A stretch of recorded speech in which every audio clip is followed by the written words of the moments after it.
Good afternoon, everyone. You're very welcome to this DVB webinar dedicated to a quite trendy topic about making TV over 5G a reality, thanks to DVB-I. Thank you very much for being here with us today in such numbers. This webinar is also recorded, so it will be available on the DVB website at dvb.org/webinars. So let me first introduce myself. I'm Emily Dubs, DVB's Head of Technology, and I'm very happy to moderate this session and also to introduce this exciting topic. So we'll cover this from different angles, thanks to our great lineup of speakers. So after a few words from me to show you where this 5G activity lands in DVB's work, you'll first hear from Thomas Stockhammer from Qualcomm, who led the DVB group that was in charge of collecting the requirements for this activity. So he will give you the big picture. Then Frédéric Gabin from Dolby, who is the chair of DVB's technical group that translate those requirements into solutions.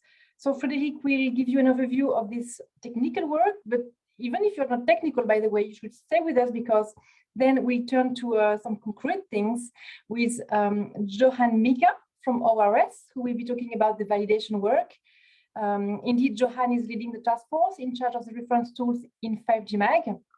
And last but not least, Mohamed Aziz Taga will tackle the market side, telling us where 5G broadcast stands in terms of deployment. So this part is also really interesting.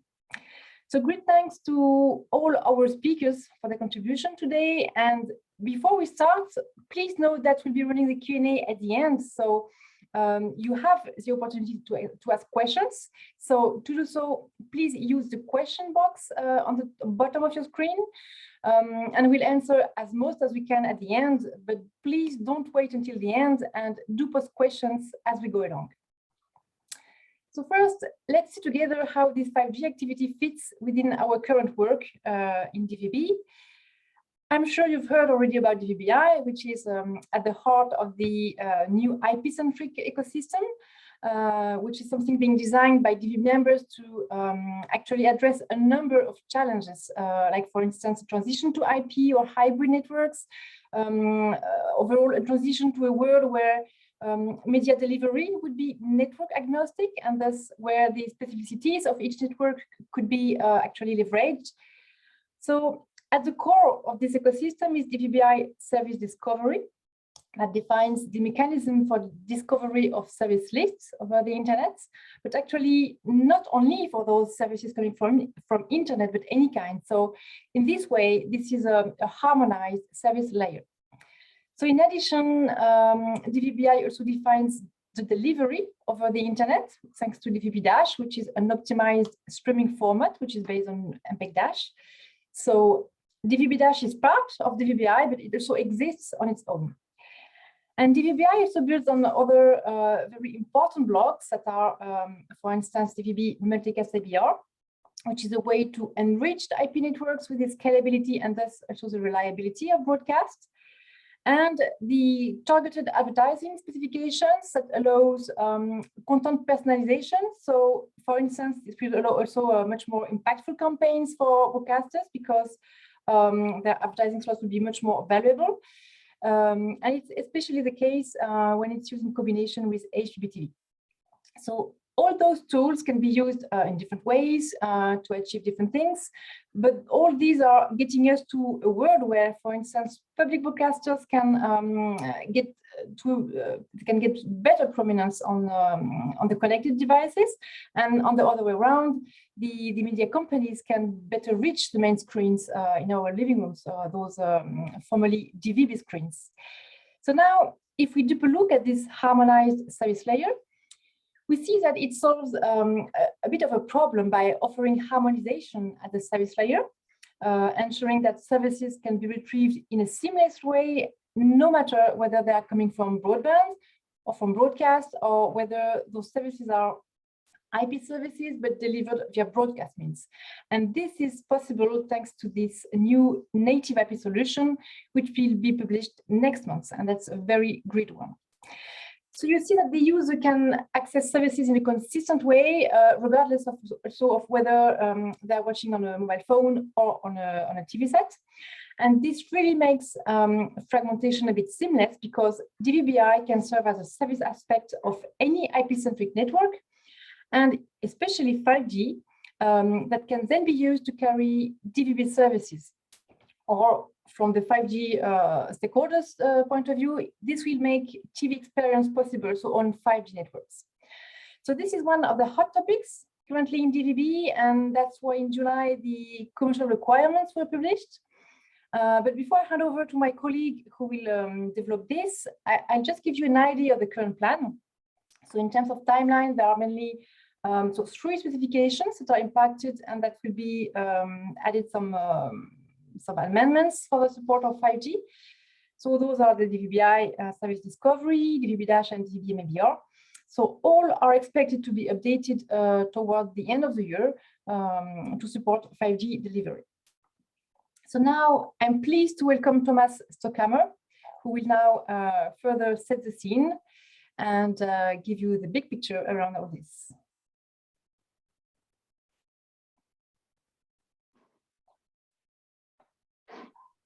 Emily, thank you. Can you hear me and see my screen? Yes, Thomas, please go ahead.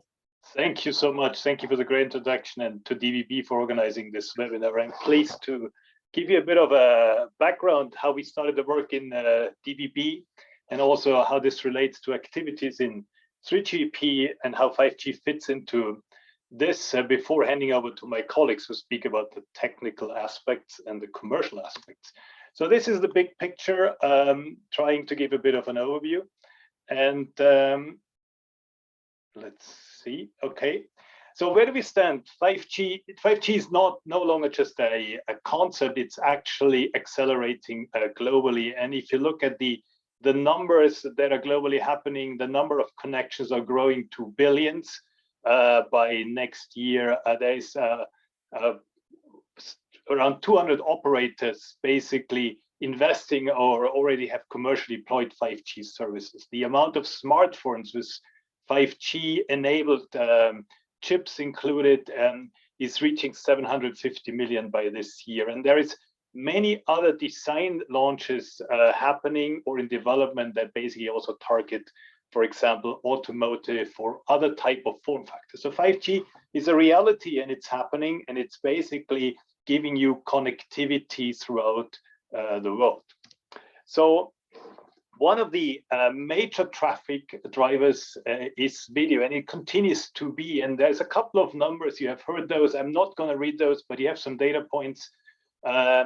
What it basically says is video will be 80% of the overall mobile traffic. There will be huge engagements on live streams coming, for example, from Facebook and Instagram, but obviously also the traditional live streams from broadcasters are something that are to be watched. So we need means to distribute this massive amount of traffic in an economic and also in a high quality fashion.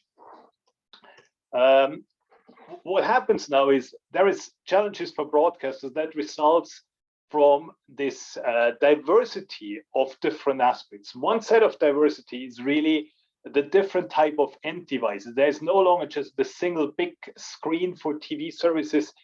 You go with TV or broadcast-like services to new devices. That includes those which you know, smartphones, that includes tablets, that includes automotive, all the way to fancy new things that relate to glasses, VR and AR glasses. And the way to go there is basically using an internet-based distribution system and then using Wi-Fi and cellular technologies to basically access those devices. At the same time, we get a significant amount of diversity in the formats and content types, from being more immersive, being personalized, interactive, and so on and so on. And a third aspect on the lower left side, you see that you need to do this from a broadcaster's ambition, obviously, to providing highest quality, do it cost conscious, and need to serve many users. So that's kind of the idea. So the scalability is relevant. And in this context, 5G and platforms for distribution provide an opportunity. And following up a bit on what was presented already by Emily, basically the idea is to no longer have vertical services that you, for example, have been seen in a vertically integrated DVB-T2 system that is basically from the application all the way to the physical layer. You're operating more on layers and technologies that basically can be combined to create services. And so the idea is really to have the focus on services for media providers and broadcasters, and then rely on commonly available distribution, codec, compression, presentation technologies, and on an internet and potentially 5G based distribution system. So the layering is basically the idea. And then the domain, for example, for DVB would be more in creating services we are used to for TVs and so on and so on. Whereas other organizations, SDOs, potentially contribute to the distribution, right? So 5G is not something that is a fixed standing technology. It's continuously evolving, and it has started in release 15, has basically been developed until now, where we stand at the end of release 17. And whereas the release 15, the first one, was just a foundation for 5G next radio and smartphone access, the expansions happened in release 16, and it included, for example, the technologies that we're talking in a minute about 5G broadcast and media streaming. And you see that's release 17, which is currently at the where we're at the end, is adding additional functionalities, and there is also an evolution all the way planned into release 19 and 20, which will extend the technologies and add additional functionality. So it's a continuous evolution that will provide new technologies within releases, typically within cycles of 18 months. One of the technologies is a 5G standalone broadcast, which was finalized, almost finalized in DVB release 16. I come back, there's a few extensions being done. And that is a technology that is built for broadcast distribution and broadcast infrastructures. The standardization is complete, addressing all the requirements. It's basically capable to operate in the UHF spectrum in different regions. You have an expectation of quick to market, low, simple, high efficiency, using high power, high tower infrastructure, so the deployment costs will be low.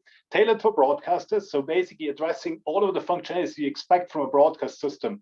Downlink only, receive only modes, dedicated broadcast spectrum.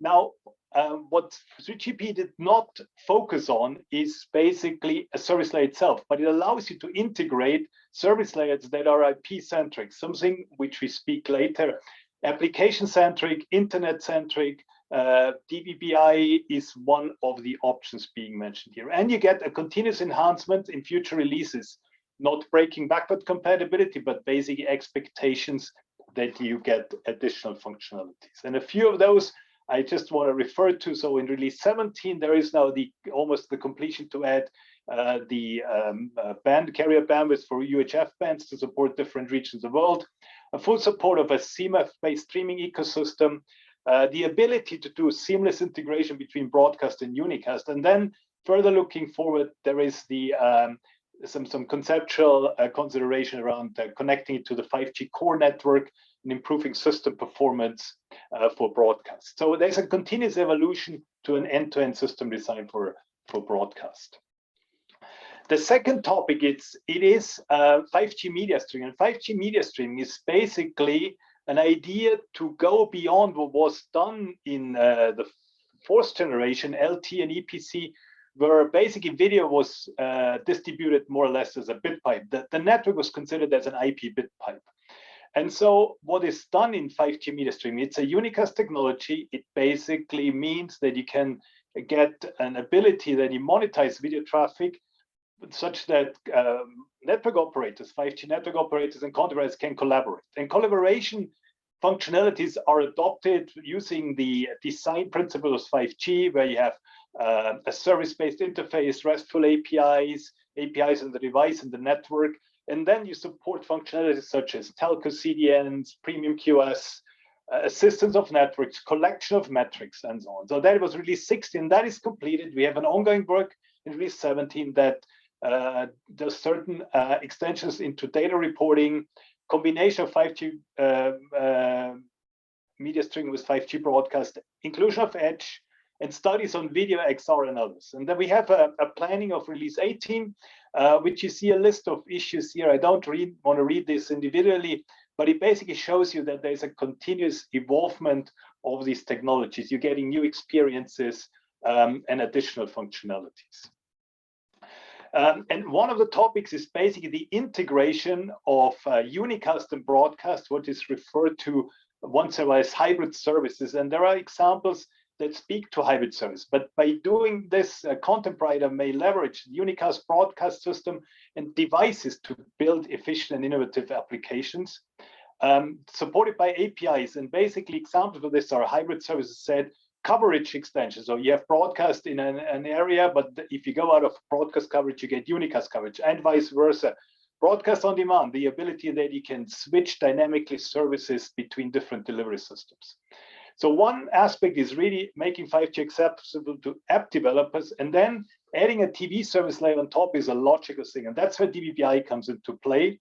So DVB-I is considered as an application on top of this 5G media distribution platform. And that basically was more or less the motivation for doing this work, and we created the commercial requirements after having completed the study mission first that was governed by the steering board, and that was completed in 2021. It was driven by contributed use cases. It focused initially on basically release 16 because that was complete. There are 70 requirements in this published DVB C100 Blue Book, and you would basically see on the right-hand side by the well-defined APIs, DVB-I headends and clients can operate in combination with 5G. The use cases and scenarios that are documented here are basically saying we would like to have a support of DVB-I services over 5G broadcast, 5G media streaming. So that would be one, the broadcasting high power, high tower infrastructure. The other one is the cellular operation. And then basically services that would run at the same time of broadcast and 5GMS, and then certain amount of hybrid services being supported as well.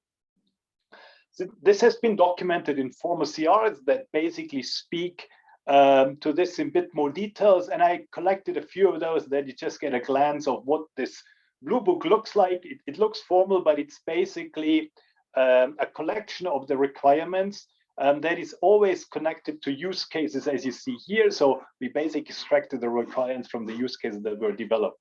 And what I said before, so these requirements relate to different setups for the DVB-I services to support different service operations. So these are the first four. And then there's a clear indication also to reuse existing technology and to go into commonalities with technologies that are available globally to simplify deployment and accelerate this. There's a couple of formal requirements as well, and that also gives some motivation to the rest of the presentations coming up. We basically have some timeline requirements to be completing the first set of technical specification by within this year, align with industry practices and point us to 3GP and 5G MAC.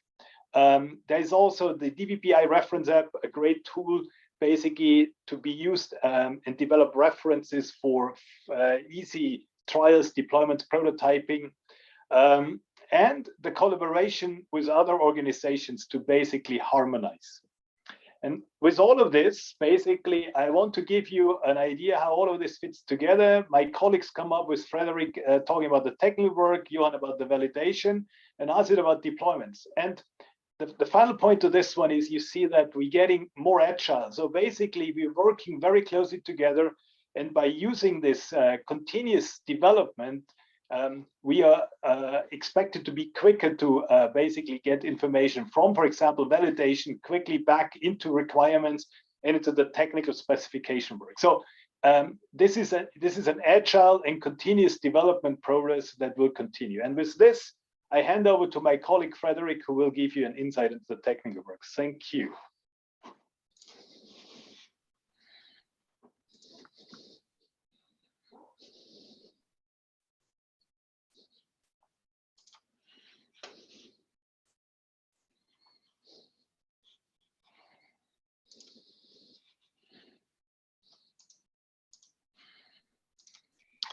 Hello, can you hear me okay, Thomas, Emily?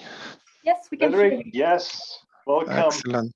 Thank you, Thomas, and I hope you can see the slide I'm sharing as well. Yes, we are good. Thank you very much. Okay, great. So thanks. As said, my name is Frédéric Gabin. I work for Dolby. I'm the chair of 3GPP SA for the Multimedia Codec Systems and Services group in 3GPP, as well as the recently formed DVB TM module on DVB-I over 5G. It's a pleasure to be there with you, and I will be presenting you the DVB-I over 5G from the angle of the technical work that's upcoming for the joint task force between DVB and 5G MAG to produce the deployment guidelines based on the commercial requirements. So DVB and 5G MAG members will gather together to prepare within this joint task force and address this formal objective that's here on the first bullet. So again, based on the commercial requirements for DVB-I over 5G that were published in July 2021, deliver one or more informative technical reports that map the commercial use cases and requirements into deployment guidelines, including a reference deployment architecture.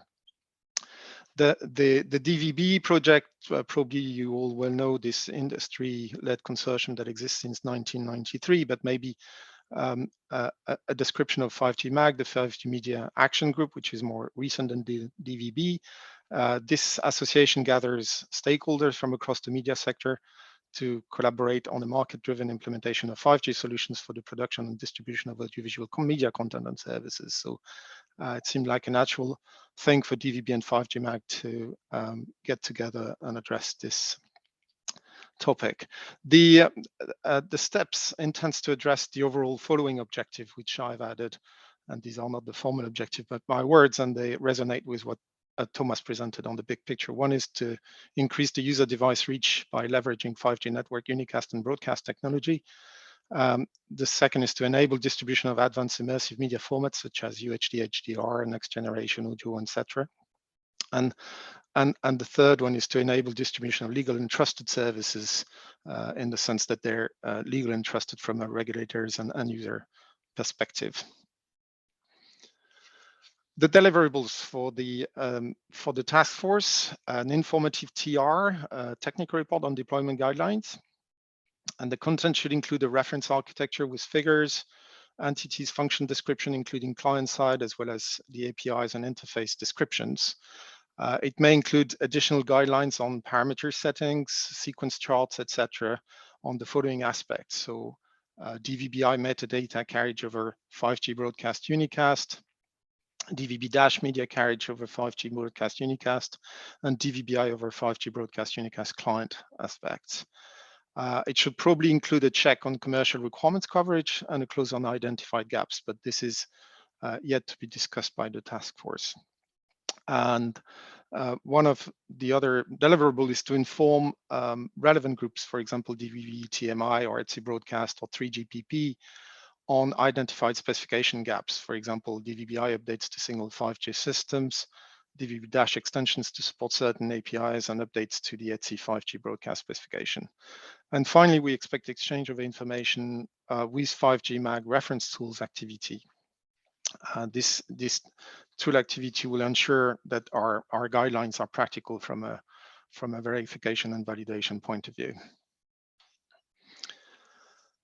Then there are several building blocks that are starting points for the technical work. And one of them is DVB-I and DVB-, and Emily gave already some description of this.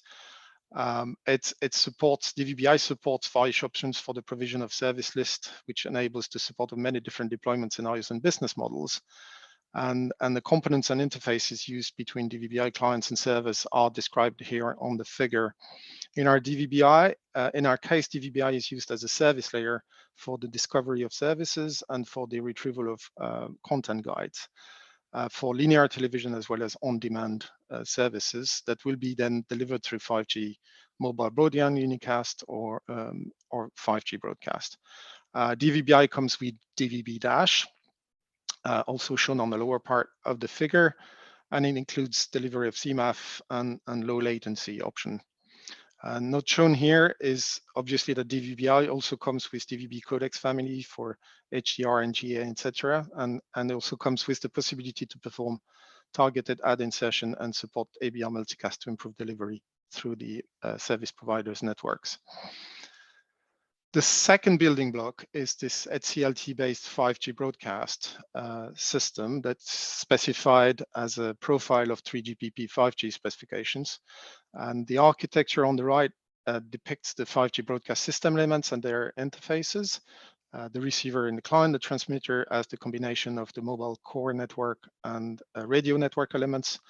Here, the eNode B is the radio transmitter, the MME handles mobility, and the MBMS gateway, the forwarding of the traffic from the broadcast multicast service center.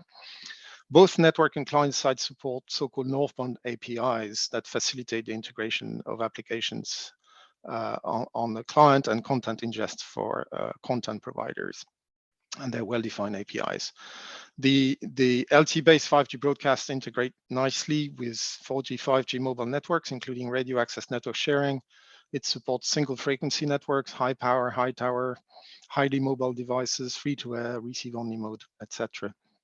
Currently, it's based on Release 16 baseline, but there are really 17 extensions that will be added as part of the new ETSI broadcast work item, including improved receiver performance requirements, some new spectrum support, and 5G media streaming integration, including hybrid cases, codecs formats, emergency alerts, and so on. Another building block is the 3GPP 5G media streaming. And this consists of 3 specifications of 3GPP that were published in June 2020. The figure here shows the high-level 5G media streaming architecture elements in yellow. They're overlay over the 5G system, which is in gray, the gray entities. And specifically, the application function handles session management, while the ASD application server handles the content distribution towards the media player. And the media session handler client is handles those sessions together with the application function. The 5G media streaming overlay architecture leverages the 5G unicast system feature. So we're talking unicast here, where quality of service can be established for specific streams and protected from other best effort web traffic. Dynamic policies that enable advanced mobile networks operators and service providers business models beyond use cases like zero rating or the binge on. That allows the service to be consumed outside the subscriber's data plan, but other policies can be implemented dynamically. Consumption reporting, which gives information on what content is being consumed, and which may be used for customer care, network planning, but also for hybrid unicast broadcast in the future. Quality of experience metrics reporting, and network assistance to handle streaming services QoS without necessarily guaranteed QoS flows to avoid buffer famines, for example. The 5G media streaming architecture and the APIs there, they were designed in a way that enables this flexible collaboration to monetize the video traffic on 5G and share revenue across the various stakeholders. So each entity is modular, and the architecture is modular, and components can be used and other components can be left out depending on the need. The building block on 5G media streaming has evolved with the integration of broadcast. And there at the bottom of the figure, you see the addition of 5G broadcast and the integration of the 5G broadcast architecture to the 5G media streaming architecture with the MBMS client talking to the 5G MS client. So the extension enables the scenarios listed as part of the commercial requirements, for example, broadcast only 5G MS via eMBMS. Then the deployment guidelines and the reference architecture will describe, the ambition is that they will describe the combined usage of those building blocks. So DVB-I, DVB-, 5G media streaming, 5G unicast, and 5G broadcast to realize the use case and the commercial requirements. And this figure gives this high-level view of the target architecture, where we have the integration of DVB-I and other components through the well-defined APIs at both the network and the client side. For verification and validation, we intend to leverage the 5G MAG reference tool activity and remain in sync with this group. And additionally, while the DVB specifications traditionally focus on the transmission side and scenarios with limited mobility, we may also include guidelines on broadcast unicast client behavior and implementation, especially for advanced use case that are also addressed with the 5G by the 5G reference tool activity. For example, hybrid use case, unicast broadcast scenarios where you have seamless switching and service continuity between broadcast and unicast reception.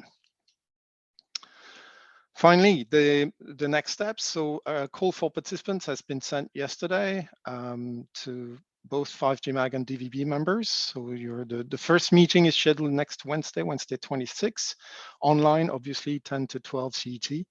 And you're all very welcome to join and contribute. And I'd like to thank you and now hand over to my colleague Johann Mika from ORS, who's taking care of the 5G MAG reference tools activities. Thank you.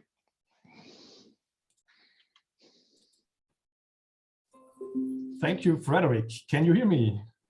Yes. That's great. So thanks, Frédéric, for the very interesting insights on the joint task force and the objectives of the technical work. My name is Johann Mika. I'm here in my role as 5G MAG reference tools task force leader, and I would like to speak today about the validation work for DVB-I over 5G and how the 5G MAG reference tools can help here. So standardization, specification, and the implementation guidelines are not the final step. So there's a huge further step to a commercial deployment. And I'm quite sure Aziz will give us an update about that later on. So as a next step to this direction, it would be beneficial to test the standardization work and implement open source reference tools. That means establishing a close link here in between the standardization and the testing tools will further help us to accelerate the validation and also help the industry stakeholders to grow the ecosystem. The recently launched 5G MAG reference tools project, owned by 5G MAG, has established a growing developer community to create the common open source reference tools to support the implementation and interoperability of 5G media technologies. With a learning by doing approach, these tools may be used for the validation, verification, demonstration, trials, and even commercial services. And it's very important to say that the participation is not limited to 5G MAG members. It's quite contrary, so it's an open source community, and we already have contributions from companies, researchers, and independent developers, for example. From an organizational point of view, we are a little bit split in an internal 5G MAG task force and an external 5G MAG developer community. So the 5G MAG task force is part of the content distribution technology work group. And the task here of the task force reference tools is to define the roadmaps, derive the functionalities needed from the 5G MAG work items, do an implementation prioritization, discuss about architectural aspects, and also answer open questions from the developers. On the other side, we have the open developer community. So this is really open to everybody who wants to contribute. So we have users, developers, and contributors all together in regular meetings and discussions here about implementation of features, as well as issue tracking. And I would like to highlight here the importance of a direct exchange between the standardization leaders and software developers and the users, which is very beneficial, and as Thomas also mentioned before, can accelerate and speed up the whole process in an agile way. To give you a little bit an overview about the 5G MAG reference tools, so our focus is the development on release 16 5G media streaming and 5G broadcast, and Thomas and Frédéric already highlighted here the conceptual graph, where you can find it here. So we have here the different distribution techniques in between the DVB-I, like a sandwich. So we have here the OTT, the 5G media streaming, and the 5G broadcast with all the APIs. And our focus is not only on the client components, but also on server and head-end functionalities, as well as 5G unicast and broadcast radio emulators. So a goal here is also to provide an end-to-end platform for application and service layers. And to give you a little bit an impression what we are currently doing, so our latest recent use case here, what we showed was the seamless switching between broadcast and broadband. So the idea is here that you have 5G broadcast coverage and reception, and if you are out of the reception, you will have a unicast fallback. So from a conceptual point of view, if you have your end user device and you have then you have here your 5G broadcast modem and your 5G broadcast client. Both are repositories of the 5G MAC reference tools. So you will receive your OTT stream and your 5G broadcast stream. Both have the same origin or packager, so the same source behind. So we'll get the same content. And then you're able to watch the stream on your mobile in a player. And if you lose the connection, then the 5G broadcast client is capable of switching. So the user and the client will have a seamless experience here. In the next step, we will increment that development, let's say like that, to the hybrid use case, where we have 5G media streaming and 5G broadcast, and later on the broadcast on demand use case. And for that, we have to set up the 5G media streaming client, which will sit more or less on top or include the 5G broadcast client and then can communicate to a 5G media streaming headend. And it's more or less quite obvious that we can then build also on top the DVB-I client and the DVB-I headend from an architectural perspective. So the link here is, and the idea is to use the existing framework from 5G MAC reference tools for the DVB-I over 5G use cases. So there are different use cases defined already in the commercial requirements. And I think each of these use cases can benefit from the 5G MAC reference tools from development we already have. And the power, and in the best case, we can build up a cross-standards reference platform for 5G media and DVB-I service layer implementation. So to sum it up from my side, standards are not the final step. I think it's important also to have a look on the verification, validation, and reference tools. So an exchange between the standardization leaders and developers is key, in my opinion, here to further develop and accelerate the development of the ecosystem. The tools we have already, they support the implementation and the interoperability of 5G media technologies with the interfaces, for example, available for DVB-I. The focus is really 16 5G media streaming and 5G broadcast, where we started, but we will not end there, I'm quite sure. And DVB-I can leverage that and for the 5G use cases using the already existing framework of 5G MAC reference tools for implementing those use cases. And it's also important, in my view, that a collaboration between DVB and 5G MAC will help each other requirements better understanding here, and helps us to develop the best experience for the users at the very end. That's it from my side. I would like to thank for the attention. If you're interested in participating, just drop us please an email or reach out to the coordination and communication channels. And that's it, many thanks, and back to you, Emily. Thank you very much, Johann. And I'm sure people will have questions on this ongoing work in 5G MAC, but we'll address them all at the end. So I take the opportunity to ask people to go on asking questions. So now we turn to our last speaker. So who will be Aziz? Welcome, Aziz. Hello, Emily. So now I hand it over to you, and we are eager to hear from you about the challenges of the markets. Thanks a lot. All right, let me share my screen. I hope you are seeing it. Yes, we can see it. Thank you. All right, good. Thanks a lot for all the great presentations from all my colleagues, and I'm very excited about what Johann already explained beforehand. I right now take you into a different world, not from technical perspective, but right towards the commercialization and where 5G broadcast is standing. My name is Aziz Taga. I'm taking care of product ownership and leading business development within Rohde Schwarz for 5G media services. And we go together. So the first step I would like to address, or maybe the main step I would like to address within my intervention here today, is the relationship between 5G broadcast and the commercialization, and how we see it from Rohde Schwarz perspective. First thing I would like to address is our point of view in regards to 5G broadcast and the commercialization, how we see it, what are the stakeholders, what are the other players, what are the characteristics that need to be taken into account, and so on. So first of all, as a broadcast leading vendor, it is crucial for us to shape the future of broadcasting industry, which means everything what comes after the current existing broadcasting technologies in the market, and look into which right futuristic technology that could fit according to broadcasting industry needs, which technology that should complement with existing technologies already, broadcasting technologies already, and even potentially look beyond that, and which technology should be able to swap existing standard in the far future.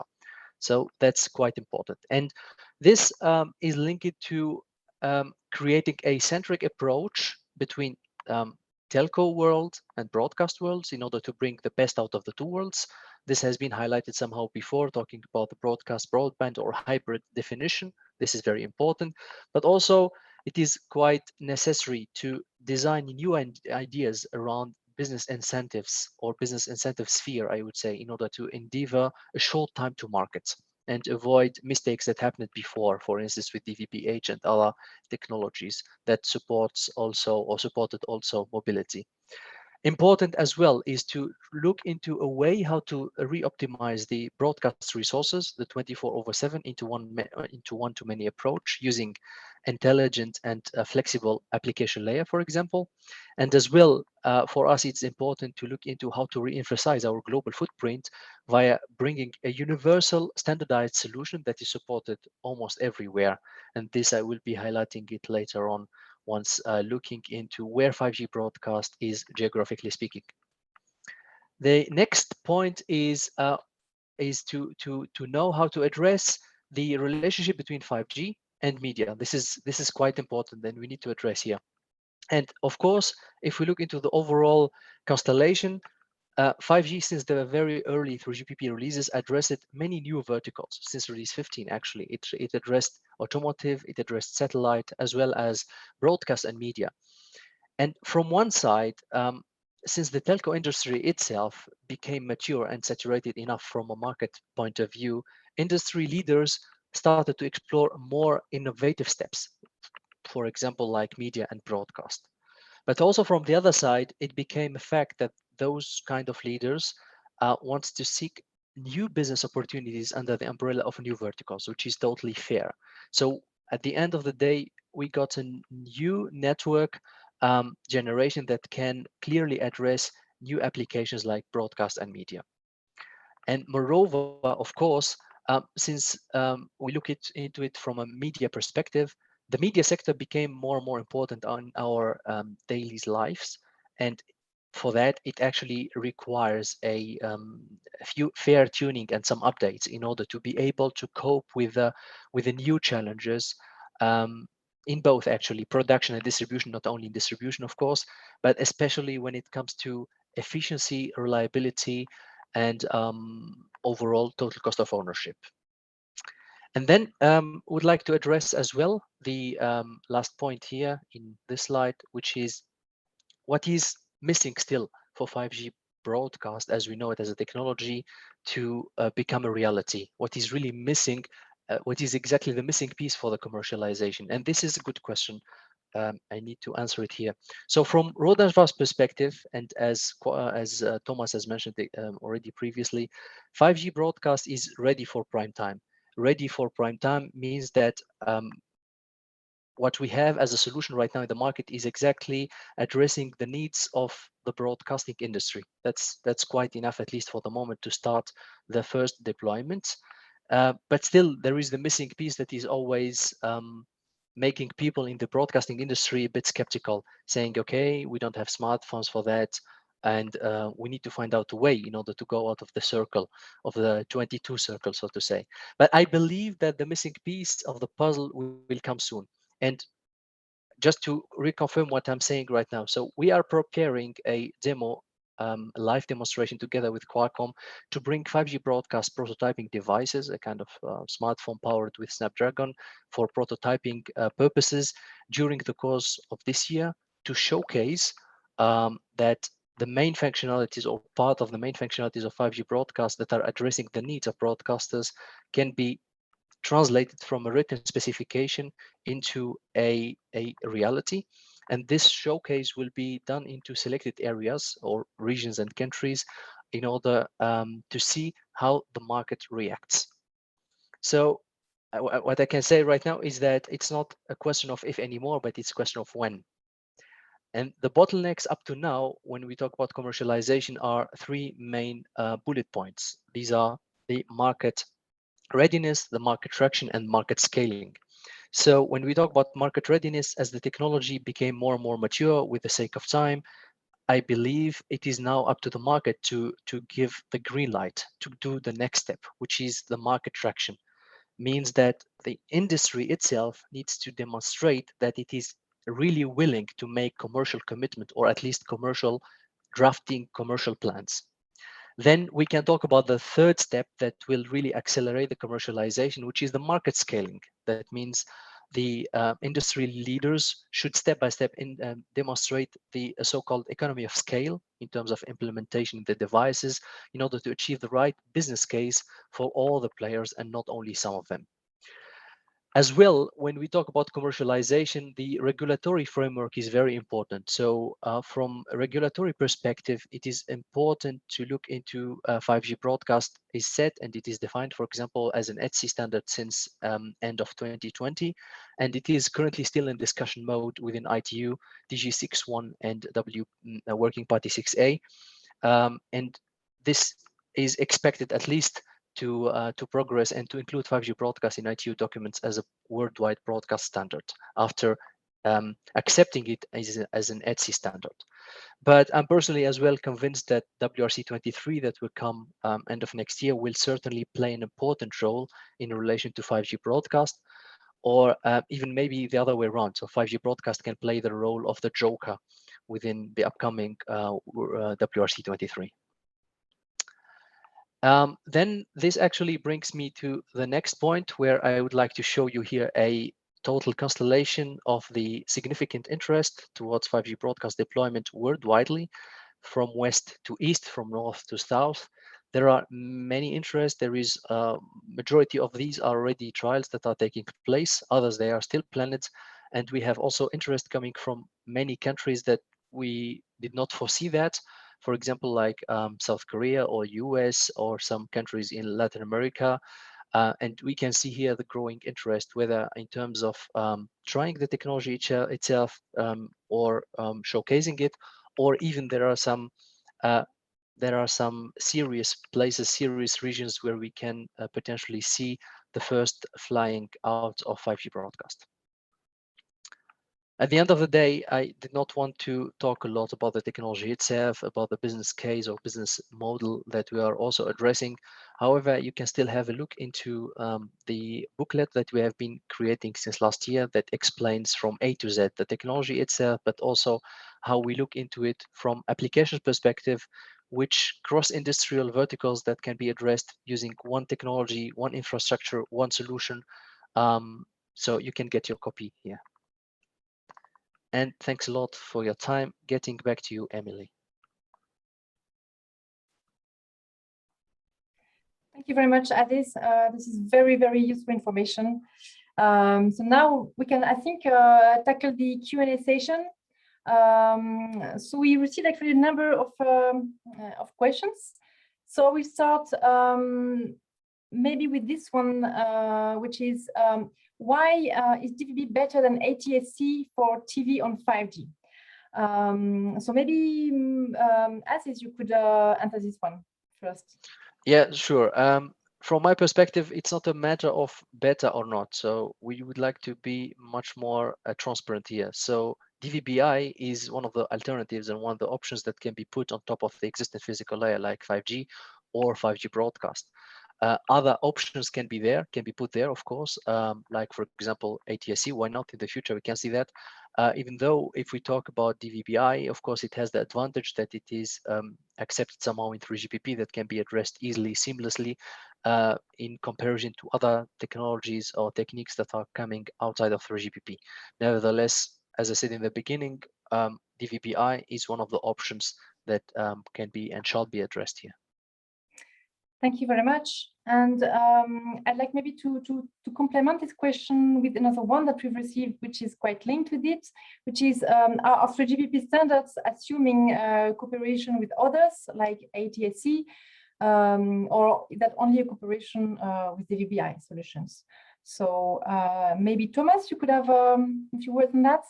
Yeah, Emily, thank you. And also adding to what was just said by us is, I think ATSC has two aspects. It has a service layer, and it does also have obviously a physical layer. So what is the benefit of the physical layer of 5G compared to ATSC? I think that's a good question, and better is always a bit of a judgment call.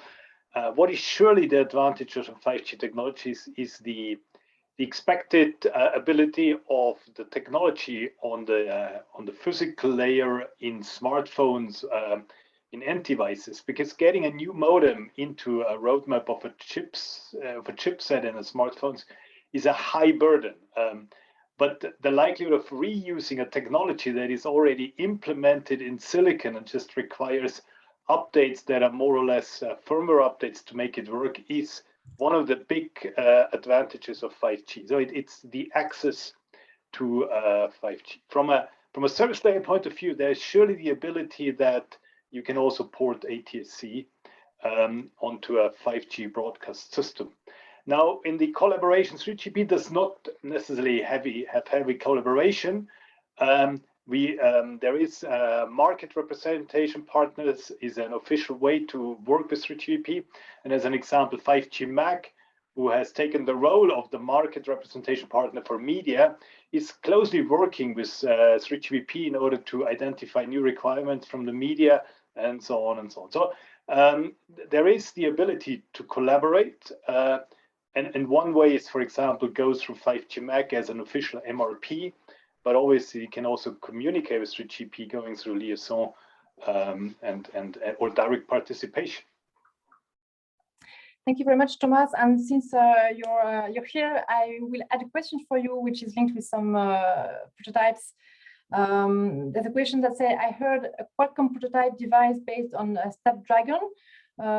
Would it be proposed this year? And does it mean it is only firmware update or of the chipsets? And that no hardware respin is required. So I guess you're the best one to answer this. Okay, so I mean, I also saw a couple of questions. When are chipsets available? When do we have prototypes? And that is a recurring question, and I think it's an important question. As a first point, I want to say we're not late. I mean, this is Release 16 technology. Release 16 was completed like a year ago. So all of this is basic in the process of planning. And I don't believe there's any official public news, but it's spreading, and we basically are open about that one. We are in the process of creating a proof of concept together with our colleagues from Rohde Schwarz, which requires some testing, some lab testing, some interop testing, in order to basically have a first set of prototypes available, getting 5G broadcast services directly to a smartphone in a form factor of a smartphone. Currently, this is not in huge scale, so because that is something which requires a bit of integration, lab work. We have Qualcomm specific devices, but there is nothing that that is not going its right path, right? This proof of concept will hopefully be available and accessible and will be demonstrated, and will then also help to launch additional tries and open up this ecosystem. So the questions are correct, and there is a good sign on the horizon to get this going, and I believe there is an opportunity moving forward. So from an update point of view, 5G broadcast, there is some aspects that are directly supported. If you go to certain deployments like very large intersite distances, then we might have to do some additional aspects. Also, supporting all of the spectrum, the complete UHF spectrum requires a bit of work, but this is all something, these are regular things done when you go into a 3GP deployment cycle for a new spectrum being added that they need to be tested on, and so on and so on. So nothing is lost. I think everything is on track. Things are moving, as for other technologies as well. Thank you very much for this very comprehensive answer. And maybe another speaker would like to add on this topic about the prototypes, because we received several questions indeed on that. So there are more general questions about the availability of devices capable of receiving 5G broadcast. So would there be anyone wanting to answer this?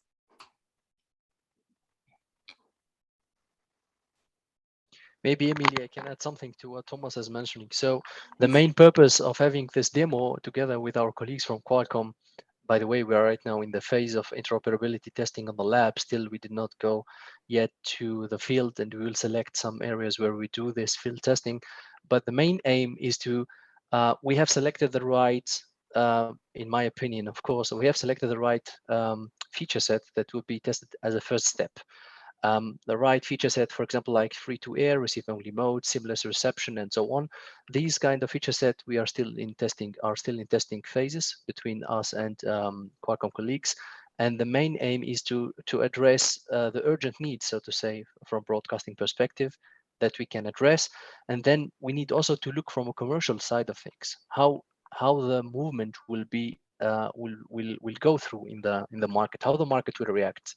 And this is quite important for us. We need to look into the market reaction, the market capability and ability to do the next step, so that will go step by step, hand in hand, into implementing potentially the rest of the full chain to have a pure device. But we are still in prototyping phase, as Thomas mentioned. So we are not yet at that level of commercialization. There is still a way to go, but the way to go needs always a start, and we are in the start. Okay, thank you very much. So we have another question now linked with the video codecs. So the question is, which video codecs will be commonly used with DVB-I standard over 5G? Maybe it's a question for you, Frédéric. Yeah, thank you, Emilia. I'm not sure I have a very good answer when it comes to predictions, but of course, the hope and the ambition is that we DVB-I over 5G can deliver the best audio and video experience, and potentially the next generation video and next generation audio immersive experience to create user engagement and to support the business cases. From the standards perspective, 3GPP has always tried, and the codecs group tried to reduce fragmentation, ensure interoperability with the best codecs, doing codecs evaluation, and has also produced some specification profiles that are aligned with the DVB TV and video profiles, for example, to try and reduce that fragmentation, increase the interoperability, and maximize the quality of service. So there are ongoing discussions on next generation video coding and with good technical solutions. So it's difficult to predict, but of course, I mean, HDHDR supported by HEVC and next generation audio codecs are there to support these advanced use cases. Okay, thank you very much, Frédéric. And we have quite a lot of questions still. There is one, I don't know for who could answer that. It's about, so a possible broadcast configuration for 5G broadcast could require regional SFNs. Is it expected that the receiver device seamlessly switch between different SFN regions or not? So it's more a question on the transmission. So I'm not sure anyone. Yeah, maybe I can maybe give some insight from transmission perspective, and at least so in the core network side of it, you can define different areas, so-called MBSFN service areas, where you can actually say to the transmitter which content goes to which area and even at which time. So from transmission perspective, it's easy. It's like you are doing a kind of slicing on a broadcast level. You select, for example, 3 channels to go to SFN number 1, 2 channels to go to SFN2, and so on. This is a kind of management of which content goes to which area at which time, and a segmentation where you can define local content, national content. So for 5G broadcast, this is also a definition that is already there since release 14. And it's also implemented from our perspective in our products. But from a receiving perspective, the device, of course, should be able to differentiate, because the device needs to hear from both SFN areas, the control part of it, the head of it, in order to understand from where the signal is coming and then do the necessary switch over. Thank you very much. And maybe it's time nearly to close the session, so I will ask a very last one.